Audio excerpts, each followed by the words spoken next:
প্রথম রজনীতে 7টি পুষ্ট গরু দেখলাম, যেগুলো নীলনদ থেকে বের হয়ে এলো এবং নীলনদের তীরে ঘাস খেতে লাগলো। ঠিক সেই সময় নদী শুকিয়ে গেল এবং 7টি হ্যাংলা পাতলা গরু নীলনদ থেকে বের হয়ে এলো এবং নদীর তীরের গরুগুলোকে হামলা করে গিলে ফেলল। দ্বিতীয় রজনীতে গরুগুলা ছাড়াও 7টি সবুজ পুষ্ট গমের দানা দেখলাম। এরপর পরই 7টি শুকনো রোগা গমের দানা দেখলাম। সেই দানাগুলো সবুজ সতেজ ফসলগুলোকে আক্রমণ করে নষ্ট করে ফেলল। জনাব অজ্ঞামোহরের খাদেমগণ আমার খোয়াবের ব্যাখ্যা পূর্বেও শুনেছে এবং আজ পর্যন্ত সময় চেয়েছে যেন ব্যাখ্যা করতে পারে। এখন কি আমার খোয়াবের ব্যাখ্যা বলবেন?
আচ্ছা, কি হয়েছে আমাদেরকে বলুন, আমরাও শুনি।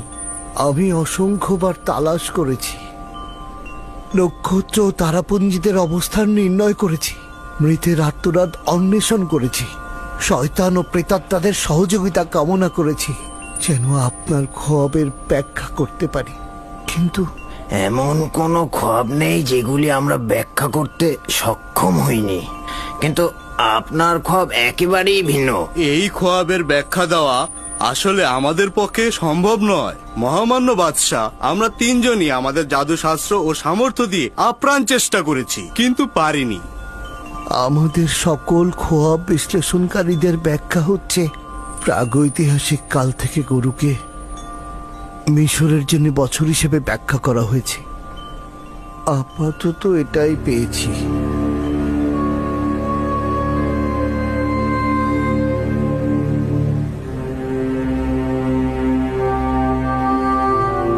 বছর?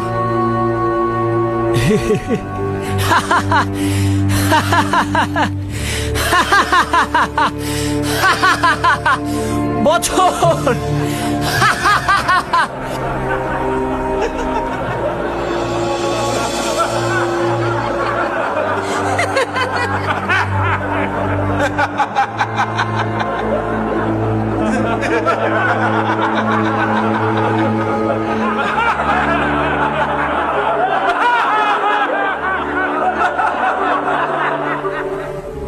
পাহাড় খুঁড়ে ইঁদুর বের হয়েছে আর নীলনদ থেকে মশার জন্ম হয়েছে।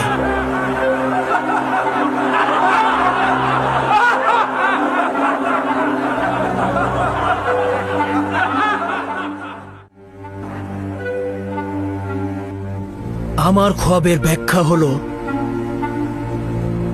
গরু মানে বছর, হুম?